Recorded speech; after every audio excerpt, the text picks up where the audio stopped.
Mel Albin.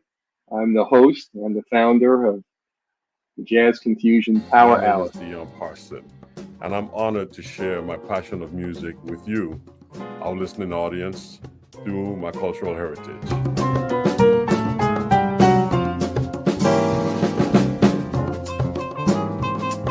Things can change for you too. If you want to be brand new, that is absolutely possible.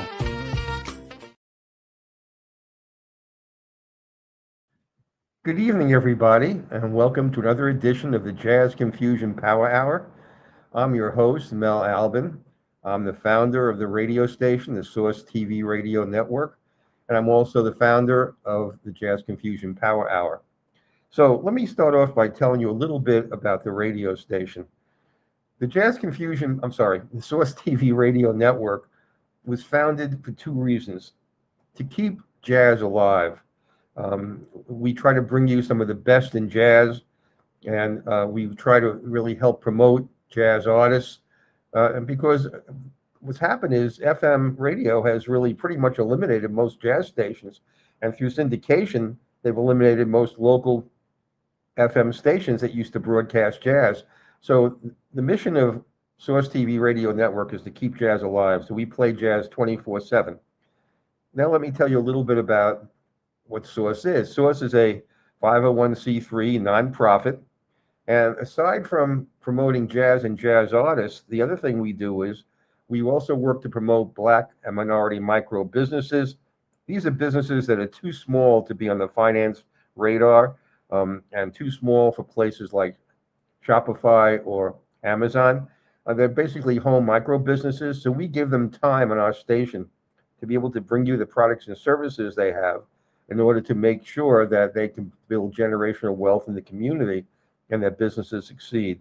So those are the two things that Source is designed for: promoting jazz and jazz crossover music, and also supporting Black and minority micro businesses. We've had over 200 shows on Source Radio, and with 200 artists. I think we're getting close to 250 now. But some of the artists have included Walt Williams Sr., Eddie Levert, Brian Culbertson, Felix Cavalieri, Mesa, Ragan Whiteside, Costello, Pieces of a Dream, Kamasi Washington, Sheryl Crow, Bob James, Billy Ocean, Eric Roberson, Annie Lennox, Dwelle, Jay Brown, Kiko Matsui, Eddie Levert, Smokey Robinson, Paul Brown, Yulia, Blake Aaron, Felix Cavalieri, I mentioned Felix already, Celine Johnson, Samara Joy, Greg Adams, Kelly Finnegan, Jeff Bradshaw, Kim Scott, Dion Parson, Eric Burden, Jeff Beck, and many others. I just want to give you an idea of the range of the kinds of artists that we bring to you every week. And tonight's no exception. We have a wonderful artist for you tonight on our show. Born in Maryland, raised in Delaware, currently living in Florida, he brings his solo artistry, a dynamic history as an ensemble performer and popular sideman. In 2016, the veteran vocalist, trumpeter, flugelhornist, launched an exciting new phase of his distinguished multi-faceted career, emerging as an independent, internationally recognized smooth jazz artist and composer with his critically acclaimed albums Anything Can Happen, Walk the Walk, and Yesterday Again. Walk the Walk was selected for the 61st Grammy Ballot for Best Contemporary Instrumental Album.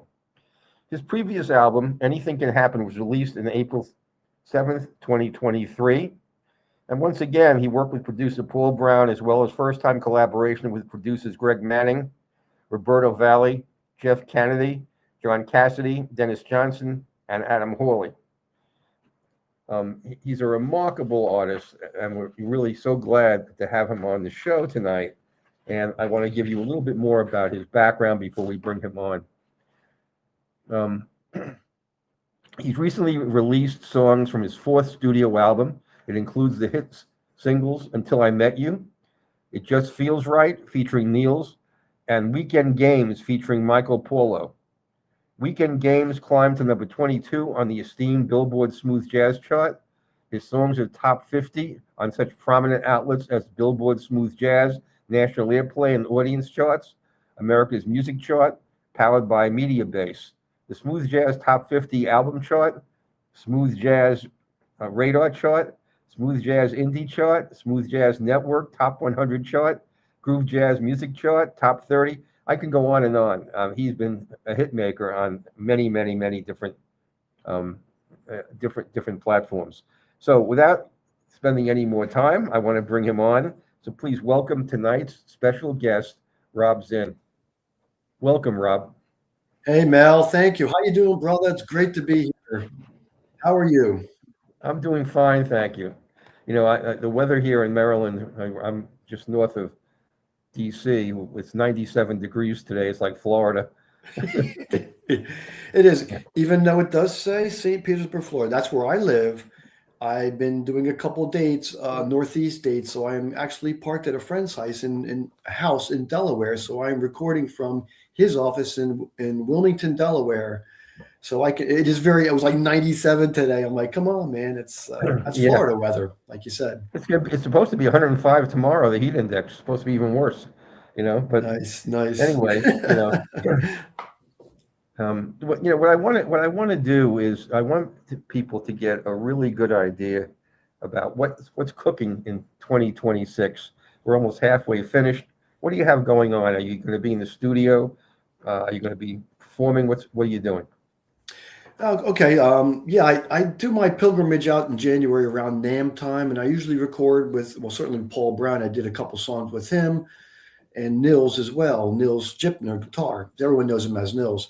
So I've recorded 3 songs while I was out there, and I'm slowly releasing them over 2026. So my last single came out a couple months ago, and rather than looking backwards, it was That Certain Feeling, which is about love and all that. And we can talk about how you name songs. But the very next song is co-written with Lew Laing. Bless his soul, he passed away. Lew was amazing. And Brian Bromberg. So I recorded that when I was with Paul. A beautiful song. It's kind of got a chill vibe. So that comes out August 7th. So I'm excited about that one. You never know. You know, Mel, and you talk to a lot of artists, and you're in the industry. You know, these songs are from our heart. You know, you don't know what's going to resonate with people or not. But I've kind of gotten to the point where that, in a way, it doesn't matter to me. I just want to be true to my artistry, my musician, who I am as an artist, do my best production, engineering, playing, and then put it out there and just hope that it resonates with people. Hope people feel something from my music.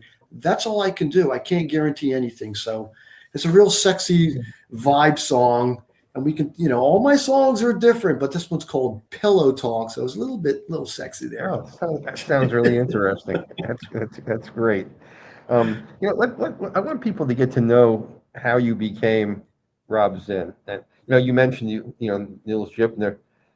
He's been on my show. A lot of the artists that you mentioned, I know well, and they've been on my show too, especially in the smooth jazz area. So I want people to get a feeling for how you developed as an artist and how you actually got into the subgenre of smooth jazz. So why don't you start telling everybody? I know you were born in Maryland, raised in Delaware. So why don't you tell everybody a little bit about your childhood, what music in your home, early influences, things like that?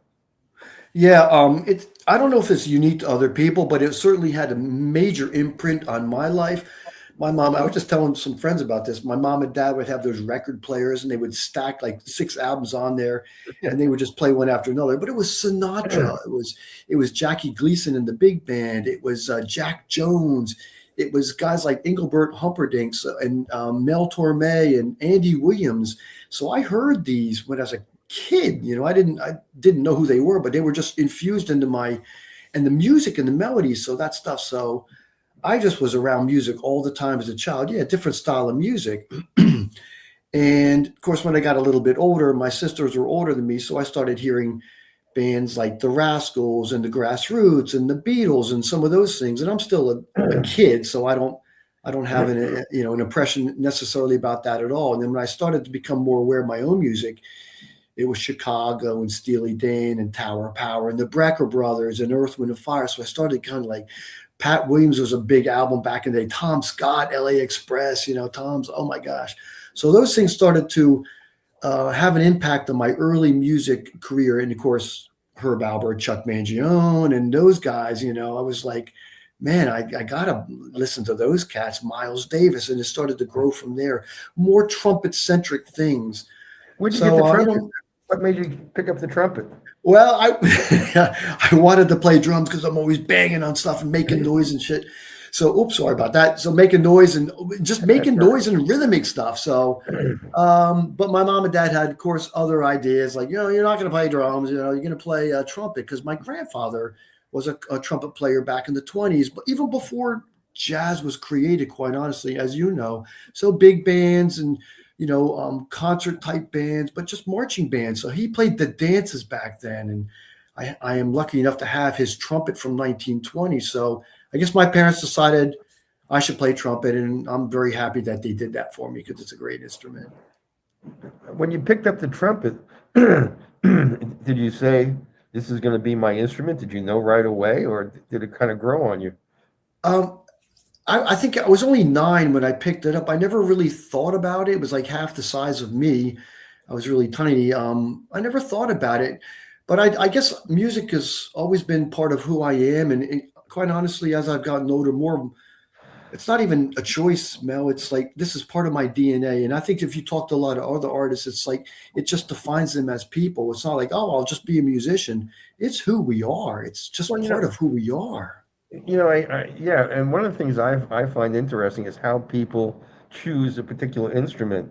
When I had, I think I was at Kamasi, Washington, Jeff Caldwell. I have Jeff Caldwell on. He's a trombone player and terrific songwriter. And I asked him how he got to play the trombone, and he said, well, I wanted to be in the band when I was in public school because that would attract a lot of girls. So I went to try out for the band, and they asked me what instrument I play. I said, I don't really have one. And he said, but I like to play the guitar. And they say, it's already taken. Then he said, well, I like to play the drums. That's already taken.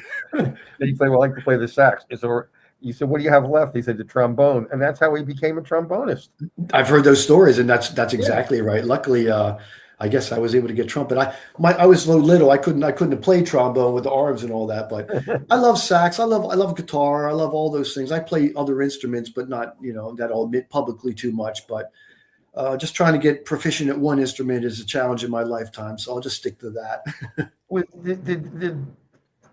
in Maryland were you born? Near Baltimore? Yes, Baltimore. I was born in Baltimore. I don't remember which hospital, but Baltimore. I grew up in a place called Glen Burnie. And I went back and visited anyway. But Baltimore, I spent my 5 years there. So that's why I say born in Maryland. I don't remember a lot of things.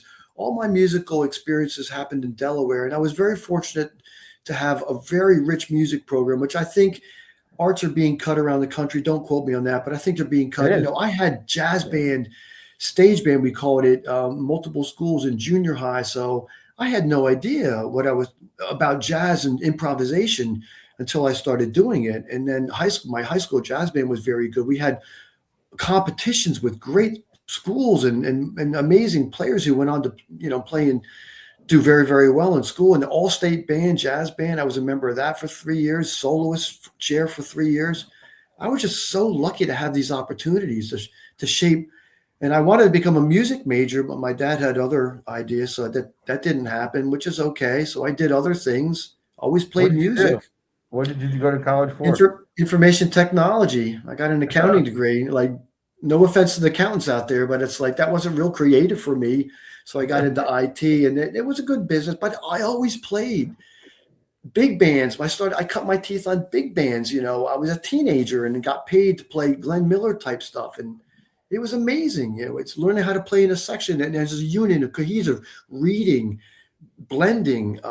It was really great by guys who were older than me and experienced. So I learned and listened. So explain to me, okay, when you transition from this rich environment in high school and you go to college for information technology and accounting, what did you do with your music career and your trumpet at that point? Well, I played in the college jazz band. I made that as a freshman, and I was in marching band, but I didn't do concert band. That wasn't really my thing. And legit players are different than jazz, and I always played. So I played in a big band as well to make money.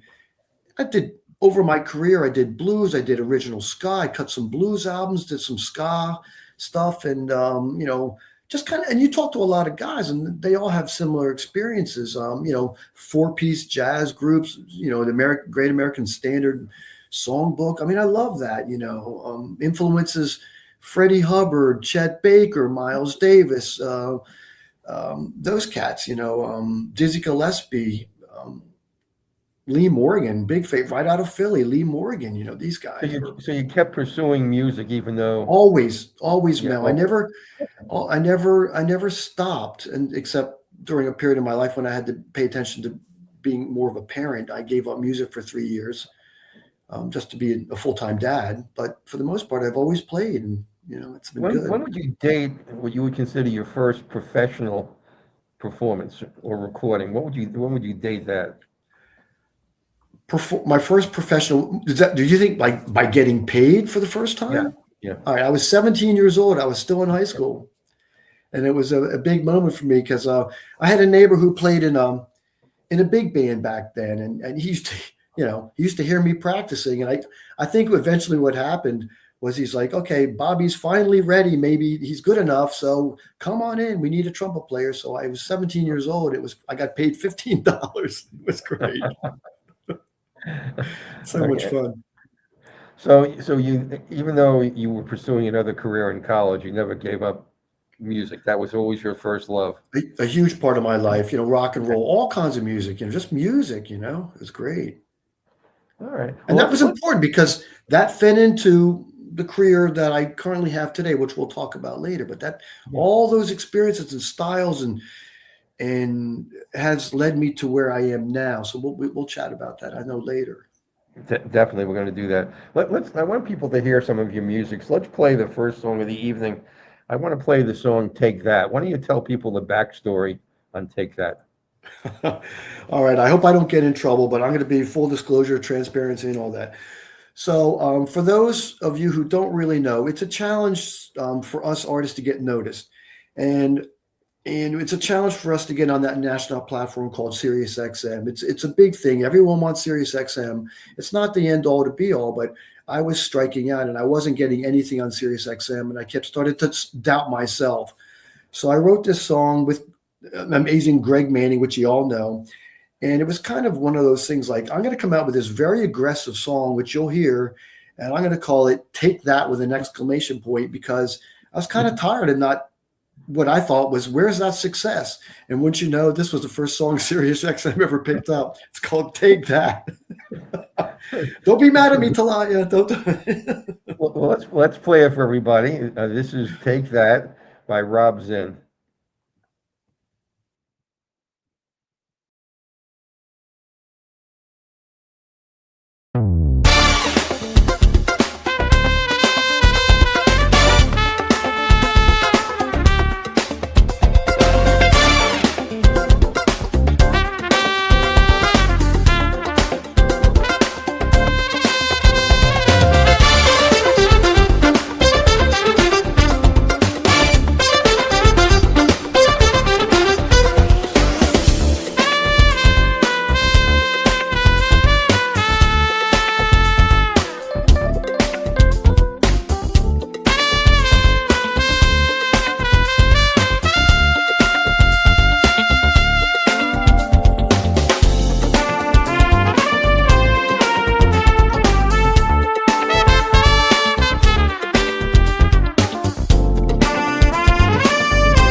That's great, Rob. We got some comments coming in already.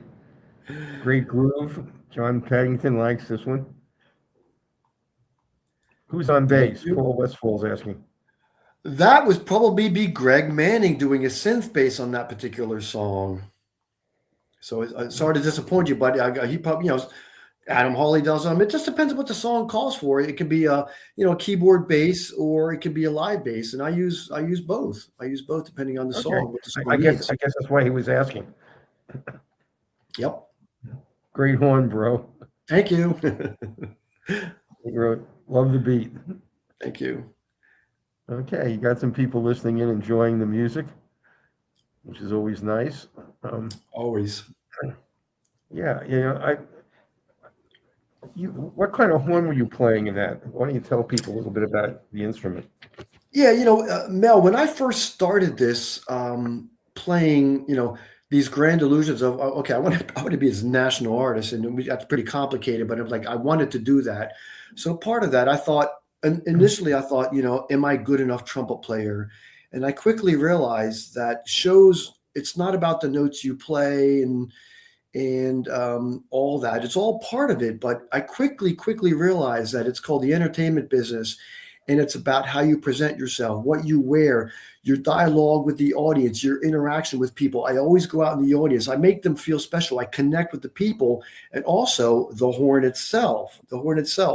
So early on, it's kind of a big boutique horn. It's called Phaeton, and it's not many people know about it, but it's the trumpet side of Sax Dakota, which a lot of artists play that. It's, even Bill Clinton famously played one of them with our founder back in the day in the 90s. So every time I play, it's really futuristic, and they've endorsed me, which I was appreciative of. And I wouldn't play their horn if it wasn't great, because, I'm not going to endorse them and then not play it. So, but people's like, that's a really cool horn and all that. So I played, my trumpet is Phaeton, and my flugelhorn, which is, has a shepherd's crook and all that, that's Carroll brass. But they sound great. And so my point is the aesthetics, the visuals are important, not just the notes you play and how you present yourself, but you want to draw people in with their eyes and their ears. So that's real important. It's the art of entertainment. One of my favorite quotes from Miles Davis. He said, "The note is a signature on a piece of paper. It's how long you hold the note. It's how you interpret the note. It's how you build the note into the music that you're trying to create for people. The note's just a signature. It's the artist that makes the note come alive." So I've not heard that one before, but boy, is that true. That's so true. That was a Miles Davis one. I always thought that was great. Really explained a lot. Well, let's go on and tell people a little bit more about you. We'll play some more of your music. When did you have this aha moment when you said, I think I can do this for a career? When did that happen? All right. Well, this is fun. I think your listeners will like this because it's just a real moment. So I would, I'm still doing my IT work, and I'm a dad and all that kind of stuff. And I'm playing along to, I'll be honest, I'm playing along to Rick Braun records, and with Boney James and Rick Braun and Richard Elliott. And I'm like, just listening to phrasing and how, Rick's so amazing, and all that stuff, and those guys. So, and I just enjoyed playing along. He gave me something. I hadn't written anything. I'm not even a music major, so I've never really been skilled in that. So it was probably 2013, 2014. And I started going, I don't know, man, can I do this? Well, should I try to do this? And so I did, and flat moved forward about, I don't know, 20 something. I'm on stage in California, with a dry lump in my throat because I'm standing next to Rick Braun and Richard Elliott on each side. And I don't get nervous at all. But Rick's on my right, Richard's on my left, and Rick's taking a ride. It's at the Spaghettini's appreciation party held at Spaghettini's for Melanie Maxwell Smooth Jazz Magazine. So I like to a wonderful organization. So there's Rick and there's Richard, and I'm like, oh my gosh, I can't believe I'm standing between these two guys.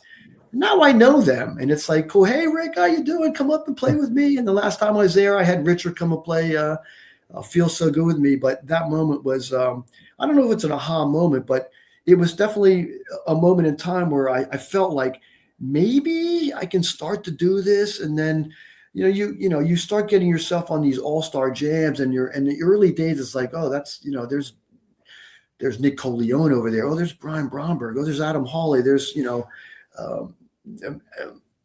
Brian Simpson. It's, all these different people. And it was really, really cool. And after a while, you go back again, and then they remember you, and Keely Minucci, and now they're in your phone book and stuff. And it's really cool. And then you kind of feel like you're starting to become a part of that family. I think, I don't know. It's not truly the aha that maybe people, but it takes time, acceptance. And when you hear your music on the radio, every artist has that. It's like, oh my God, that's me, and it's exciting. I've seen other people, they film it. I'm like, oh, I'm on Sirius XM and stuff. And I just think over time, you feel like you start to belong, that maybe you've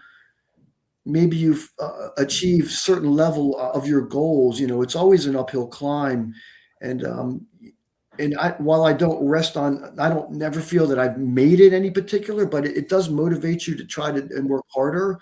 But you have to look behind and go, look what I've accomplished, and be proud of that, because not everyone might be as lucky. I mean, Nick passed away, people pass away, and he left his legacy, you have to just be thankful for what you've had, the journey that you're on. Don't just keep looking out in the future and never reflect back on where you are and where you came from, because that's so important. And I tell young artists all the time, make sure you appreciate that journey. It's hugely important. When you were a young artist, with aspirations, how many hours a day were you practicing or playing your horn? Well, I might disappoint people because, I wasn't a full-time musician, and the music I was playing before I got into this was easy. It was, rock and roll and funk and blues and all that. And that was not challenging for me as musically. So days would go by, I didn't touch my horn. I'm a dad, I'm traveling, I'm, living life other ways. And so when I got into this particular portion of myself, which is around 2016, 2017, I started practicing a lot, because I felt like, wow, to be a guy in Delaware playing in all these bands, I didn't feel like needed to work that hard at it. It came easy to me. Now I want to be this national artist. Boy, I got to step it up. So I started working really hard. But a trumpet player, our lips hurt. I can't do 3 hours. It'd be bleeding, I can't do that. Well, it's interesting because it depends on the route that artists go. I know so many artists that have gone, went to Rutgers for music, and they went to some of the more elite music schools, and of course, you were in that environment where everyone played all day long, and there's an advantage going that route. The route you went, because your dad was moving you in a different direction, it's a much harder route. You don't have the mentors around you. You don't have your local competitors, pushing you.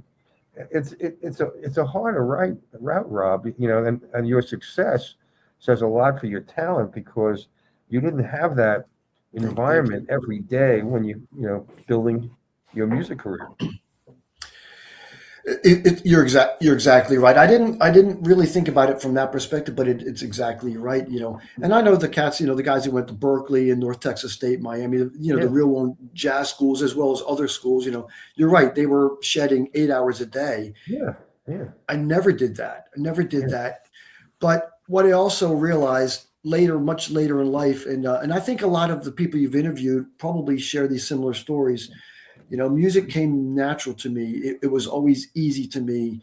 I was able to excel without a tremendous amount of effort. And I was just lucky. I was born with certain talent and ears. And I just thought that everyone could hear what I hear.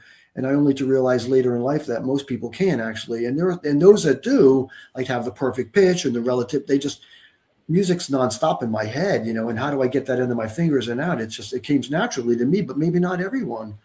So, but I think the guys like the Greg Mannings and the Roberto Vally has perfect pitch, Rick Braun and these guys who were working on a real high level, they have the similar, I would imagine. Well, actually, no, because Roberto started early. He just traveled the world as a musician. I never did any of that. I got late into the game, but I feel it's who I am, and I'm so thankful to be where I am today. and my music reflects the the lifelong journey that I've had as a musician prior to getting into this being a national artist, whatever that means. And people go different routes. I've had my friends on from Pieces of a Dream, James Lloyd and Curtis. Yeah, I know Thomas. James. All those guys. And Grover Washington Jr. took them on tour when they were in high school. Mm-hmm. So there are all kinds of different ways that people get mentored or get an opportunity to play their music. And one of the reasons I kind of wanted you to tell your story is because your story is a little different from a lot of other artists and how you built the skill and this music, over the years that you've created. So, it's what always fascinates me about musicians. It's not a well-traveled road. They travel different roads all the time. And Mel, I was so intimidated because I didn't have a music degree. I didn't go to a known music school. I went to my local college and I played in the jazz band. And while I thought we were good, it was just not the same at Berkeley and some of these other major schools. So when I started doing this and I'm hanging with these guys who've been doing this for decades, I was nervous and I was very intimidated by what they had in their skill level versus what I had. And you just have to. And I always say this to people, and if there are young people out there listening, just be the best you. It sounds cliche, but just be the best you. Yeah. Don't compare yourself to all these other cats. You'll drive yourself crazy. You'll be better than some and never as good as others. So don't do that to yourself. Be the best version of yourself. And that's what I try to do. And I try to remind myself, because sometimes I fall prey to, I wish this, I wish that. No, just be the best you. It's simple, but it's not. You just be yourself, and just work as hard as you can. I think a key word is kind of weird is the word yet. I think a lot of artists need to think of themselves and don't say, I can't do this. You have to say, I can't do this now, but I will be able to do it yet. I like that. Yeah. And I think that's important to keep in your mind that, it's not just what you do now. It's just you haven't done it yet. And you have to keep working towards the yet. And I think that's true of a lot of professions, but especially music. You were a vocalist too. How did that play out? So you consider yourself more of a horn player and less of a vocalist? Yes, I mean, and if anybody ever watched American Idol, they used to always say, you gotta find that song that's in your lane, and that is so critical. You got to find that right song, because as an artist, even great singers can't sing everything. So what's going to resonate vocally for you? So I've had to find a couple, and what I have found, I might be jumping ahead, but as an artist, my job on every show I do is to connect with the audience. How can I connect with you musically? Through trumpet, through what I say, the banter, and of course I go out in the crowd, and I love it, Mel, because I talk to people and I play a lick and I'll say, hey, thanks for coming to the show. They're like, oh my gosh, he talked to me. It's kind of funny, but it's some of them will look at you and they'll want the selfies. I'm like, lean in. I'm playing the whole time, but it's hard to connect where there's no lyrics. Think about that. So the lyrics have a lot of emotion. You hear the lyrics and you sing them and you emote them, and it tells a story. How do you do that as a horn player or a guitar player? Hard. So I sing a couple songs at my shows, and one of them is a Bobby Caldwell song. He's no longer here, so I sing "What You Won't Do for Love," and I worked very hard to try to honor his legacy. And people love that song. I say, get up, dance, sing, just enjoy it, close your eyes, whatever. Feel the song. So I love to connect with people on that. And then I don't know if I should tell you the other song. I do this funk medley, so I sing this Michael Jackson stuff and a bunch of old school R&B.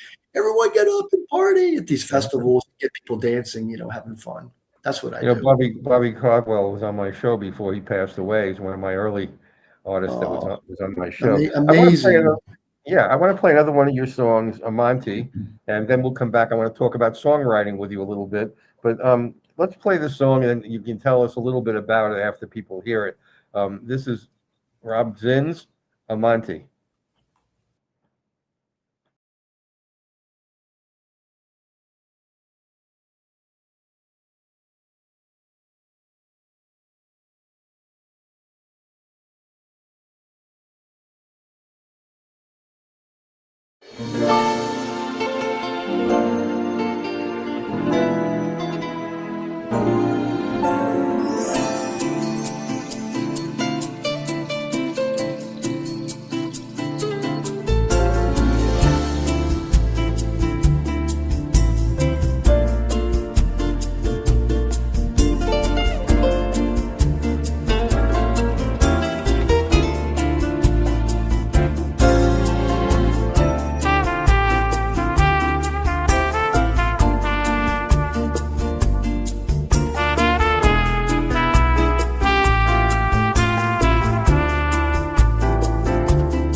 That was really wonderful.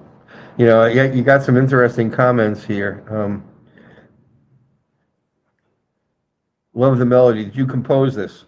Oh, that's someone planted that.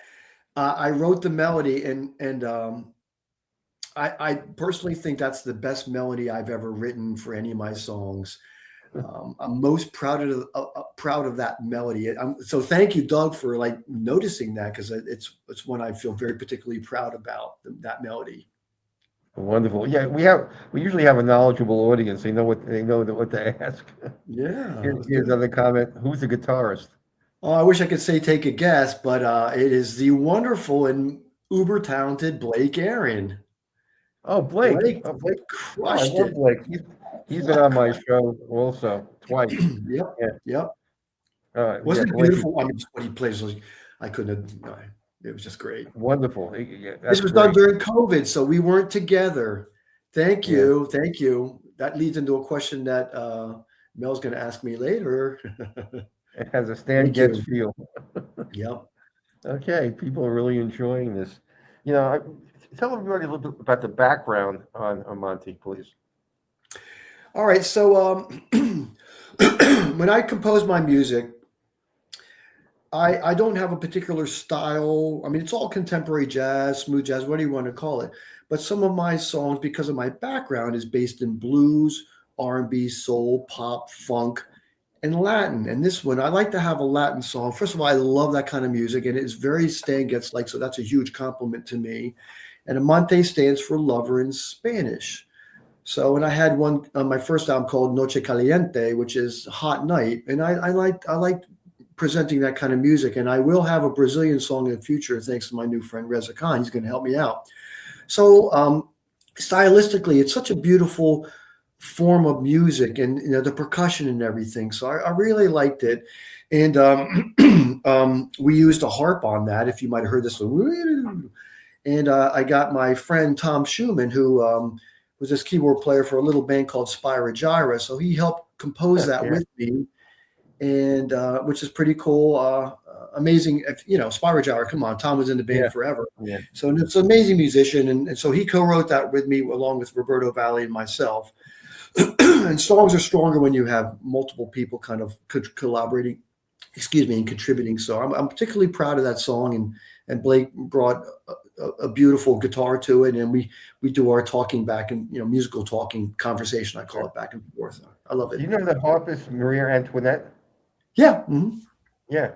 She's also been on my show. She's a wonderful harpist. She had a great song called Africa that she did not long ago. It's nothing unusual jazz type of thing, but it's such a beautiful instrument. Good music's good music. That's just that's it, right? Yeah. Rob, one of the reasons I wanted to have you on my show for a while, your music doesn't sound like smooth jazz. Thank you.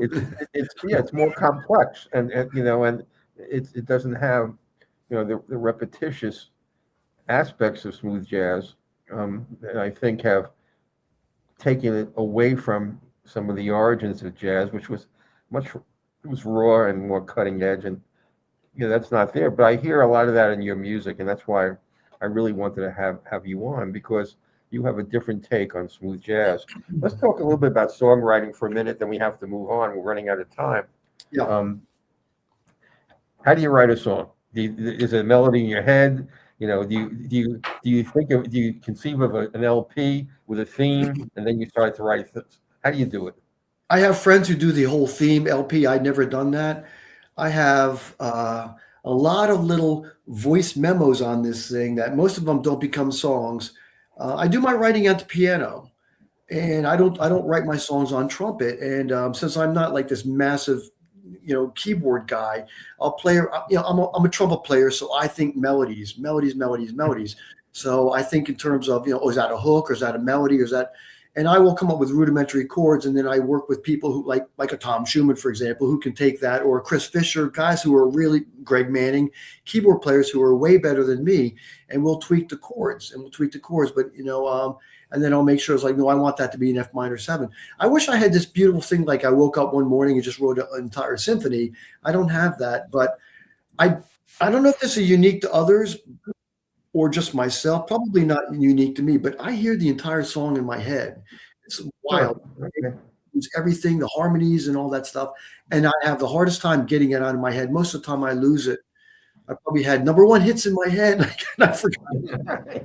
Well, Process, being a legend in your own mind. In my own mind, right? Yeah, I'm the best of. So it's a process. But I used to write everything myself, and had like this, it's mine, it's all mine.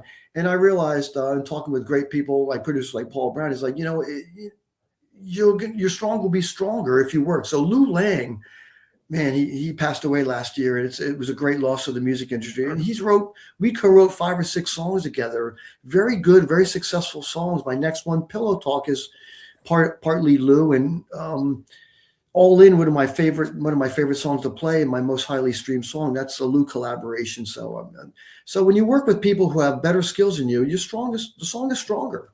And I embrace that. Have you ever worked with Greg Adams? No, I certainly know who he is. I have not worked with him. He's kind of a legend to me. Yeah, I'm sure. Giving you a horn playing, Tower of Power was. Oh hell yeah! Oh yeah, for sure. Yeah. Well, unfortunately we're really starting to run out of time. So I'm sorry, I'm so talky. Yeah. No. I want you. That's the purpose of the show. We want you to talk. Let's talk briefly about the future of smooth jazz. And I've been very opinionated on my show about it, and I know you've said some things about where smooth jazz is and where it's heading. And I just let me just kick this off and say that smooth jazz has been losing its audience, and it's because they're losing baby boomers, and those were the people, and the millennials were raised on smooth jazz in the 80s and 90s, and they're losing that genre now, that cohort. And chill music and lo-fi, which has elements of hip hop and jazz, but it seems to be that's a very fast growing segment of what you might call the smooth jazz genre.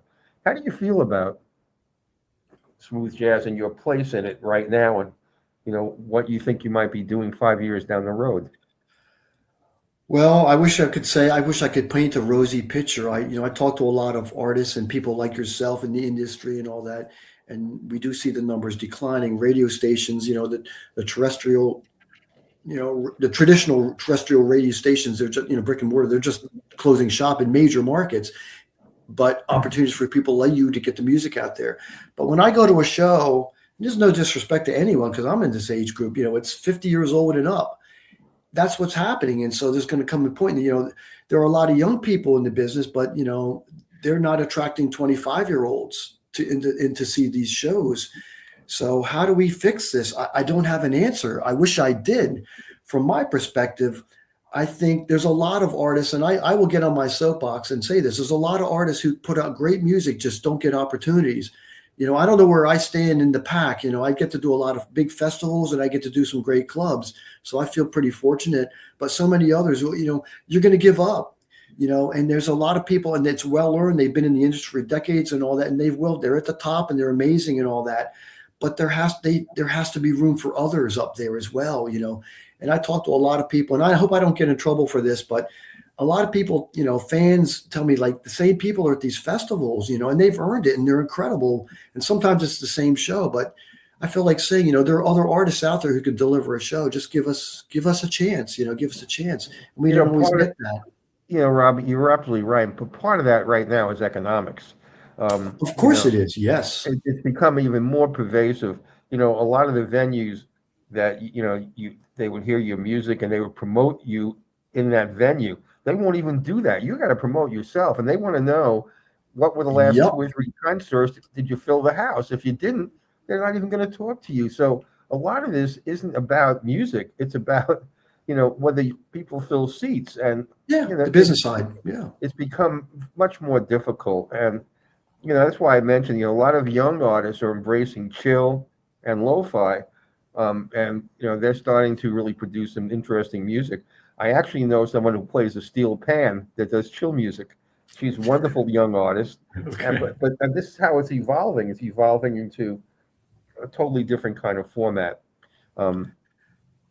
So Yeah, we talk about this a lot as artists, and no one really knows exactly, including promoters and all that. We don't know, because you're right. It's a business that you need the people to fill the seats and all that. So that's why they bring back the same people year after year, because they fill Yeah. seats. Yeah. And these gatekeepers are making it very difficult for young artists, especially very difficult right now. But let's play another one of your songs, because we're starting to really run out of time. Let's play "It Just Feels Right," and then we'll talk Okay. about it a little bit afterwards. Okay. All right. This is "It Just Feels Right" by Rob Zinn.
That's great, Robert.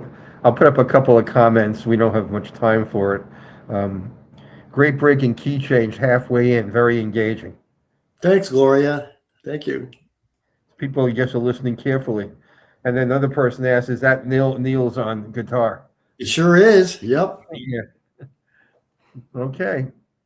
Well, it's unfortunate. I really should have managed our time a little bit better today. We really running down on time. I do want to ask you a thought question for the evening. If you could work with any composer, vocalist, musician, any place in the world, from any century, any time, any decade, who would be on your bucket list that you would love to work with? That's an incredibly difficult question to answer. So what I had to do for me is go back and what artists did I really, really like the most? And my initial thought was, I would like to work with Miles Davis, but I thought about that a little bit more. And I said, kind of Chet Baker. I'm more Chet Baker-ish. And who did Chet Baker play with? When your listener said Stan Getz. So if I was hanging around that time with Chet Baker, and of course I could have picked 1,000 different people, but I thought, wow, maybe it'd be cool to do something with Stan Getz, Rob Zinn, Chet Baker, it's a tough goal. I've never been asked that question before. It's tough, but maybe that's my answer right there. Stan Getz. I'm just curious who you'd love to work with. Well, look, Rob, this has been a great evening. I'm so sorry that we've run out of time. I'm going to definitely have you come back. I'm going to have you come back. There's still a lot more we need to talk about. You'll be dropping some more music. So, I'll definitely have you back on. But let's wind down with Weekend Games. Why don't you tell people a little bit about Weekend Games, and then we'll play it and close out. Okay, Weekend Games is that fun little song. What does Weekend Games mean to people? So I did this with Paul Brown, and you never know what's going to resonate with people. This is a little bit more smooth jazz. Your audience will hear. The other songs are like, wow, that's Rob Zinn aggressive, but this is a little bit more smooth jazz. The amazing sax player, Michael Paulo, if you guys don't know him, amazing sax player. So it features a nice musical conversation like Rick and Richard back in the day, because that's how I grew up playing jazz. So Weekend Games, have fun with it, right? Wonderful. I did notice the last song that we just played, It Just Feels Right, was much closer to this smooth jazz center than some of the other songs we played earlier. Yep. So I see you play around a lot. So I play do. Weekend. You picked right up on it. Exactly right. Yeah. Let's play Weekend, and then we'll come back and wrap up.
One question did come in. Who's playing sax?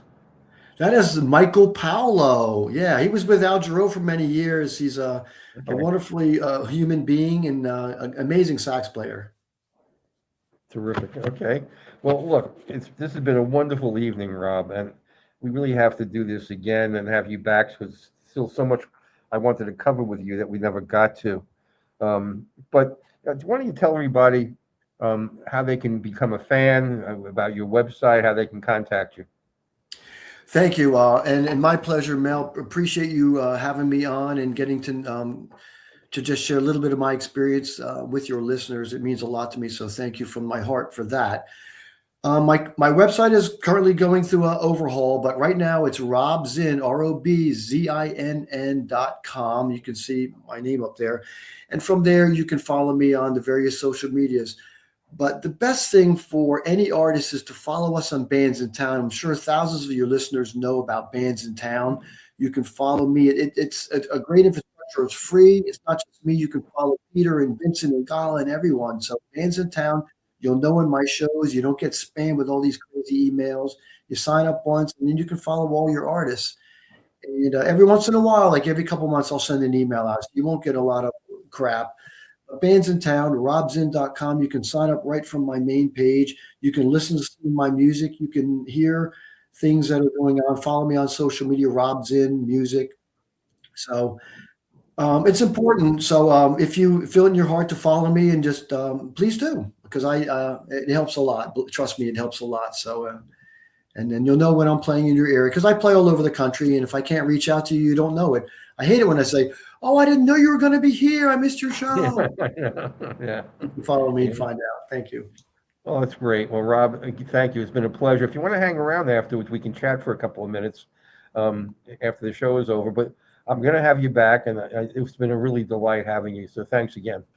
Thank you, Mel, so much. Thank you, listeners, for listening in, and much love to all of you for loving contemporary jazz and music. And Mel, what Mel's doing is amazing. So thank you all very much. Yeah, I just want you to know you had 191,412 listeners tonight. That's I'm glad you didn't tell me in the beginning. I might have been nervous, but thank you. That's amazing. Thank you to all the people supporting what Mel's doing and supporting artists like myself all over the world. You have no idea what that feels. My heart is just so warm from knowing that you people took the time to listen and hear whatever this little guy from Delaware had to say. Thank you. Thank you so much. Wonderful. Good night, Rob. Good night. Well, that was wonderful. As Rob's in, there's so much more we really have to get to that we didn't get a chance to. Now, come back next week, because next week we're having a great guitarist, David Stevens, who I think you're really going to enjoy.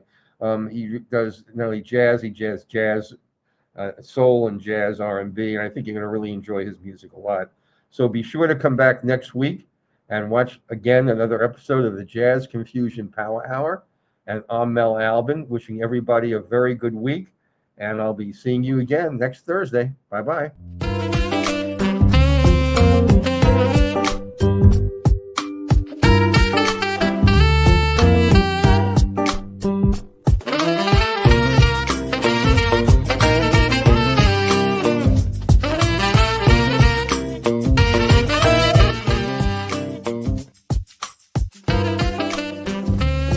I'm Mel Albin. I'm the host and the founder of the Jazz Confusion Power Hour. My name is Dion Parson, and I'm honored to share my passion of music with you, our listening audience, through my cultural heritage.